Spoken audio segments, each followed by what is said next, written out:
हमारे नाना जी जब अपने समय में थे, युवावस्था में थे, तो आपने गांव के किसी व्यक्ति से कुछ कर्जा लिया, धन लिया। धीमे धीमे वो कर्जा चुका भी दिया, परंतु जिस व्यक्ति से कर्जा लिया उसके चित्त में लोभ आ गया। उसके मन में आया कि कोई लिखा पढ़ी तो है नहीं, कहीं लिखा तो है नहीं कि इन्होंने इतना मांगा, इन्होंने इतना वापस कर दिया, इनसे और मांग लिए जाएं। उस व्यक्ति ने पूरे नगर में ऐसा हल्ला कर दिया कि इन्होंने अभी तक मेरा पैसा वापस लौटाया नहीं है, और मैं हठपूर्वक, मैं जबरदस्ती, मैं कैसे भी करके इस तिथि तक इन्होंने पैसा नहीं दिया तो मैं इनसे हठपूर्वक ले लूंगा। नाना जी सबको बोले भैया मैंने दे दिया है, वो बात हमसे गलती हो गई, हमने कहीं लिखा पढ़ी नहीं करी है। नाना जी के द्वारा सुनाई गई घटना बता रहे हैं आपको। उस व्यक्ति ने खुले बाजार में नाना जी को कहा कि कल अगर तुमने हमको पैसा नहीं दिया तो हम पुलिस लेके आएंगे और तुमको गिरफ्तार करवा देंगे। हमारे घर में, नाना जी के घर में सब लोग बड़े विचलित हो गए, बोले अब क्या करें, ये तो कल आ जाएगा, और हठीला व्यक्ति है, आ ही जाएगा।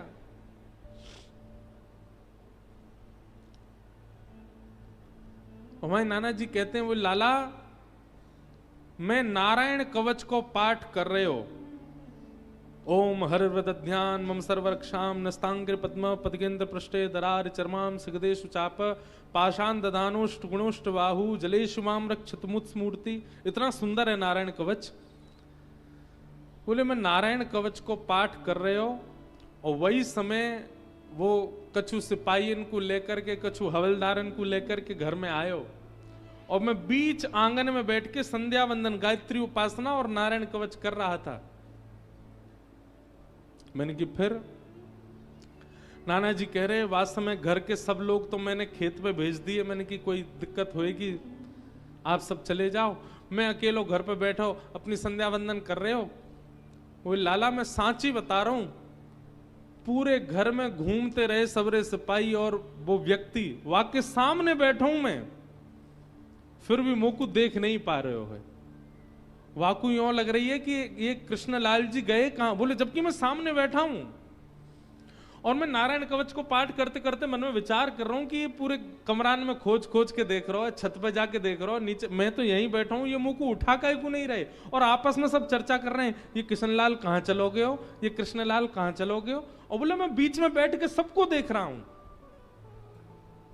बोले वाह दिन मोकू पहली बार ठाकुर जी ने अनुभव करायो कि ठाकुर जी के भाव में कितनी सामर्थ्य है कि मैं प्रत्यक्ष होते हुए भी उनको अदृश्य दिखाई नहीं दिया उनको। नाना जी बोले वादना के बाद मैंने ठाकुर जी को कभी प्रणाम करके बस एक ही बात कही है, ठाकुर जी मेरे काजे आपको इतना श्रम करने की आवश्यकता नहीं है, अब जीवन में जो भी घटना घटेगी हम सब स्वीकार करेंगे, हमें विश्वास हो गया कि आप संग ही हो। ऐसा अनुभव नाना जी को हुआ अपने युवावस्था में, और इसी कथा को सुना करके हमको नारायण कवच याद कराया नाना जी ने, इसको याद कर लो, इसमें बड़ी सामर्थ्य है। पर एक बात कही कि कभी भी दुराग्रह मत करना ठाकुर जी से, कि जबरदस्ती कोई छोटे मोटे काम नहीं बन रहे और तुम नारायण कवच का पाठ करके ठाकुर जी से कहो कि हमारा एक काम बनाओ, ऐसा कभी मत करना।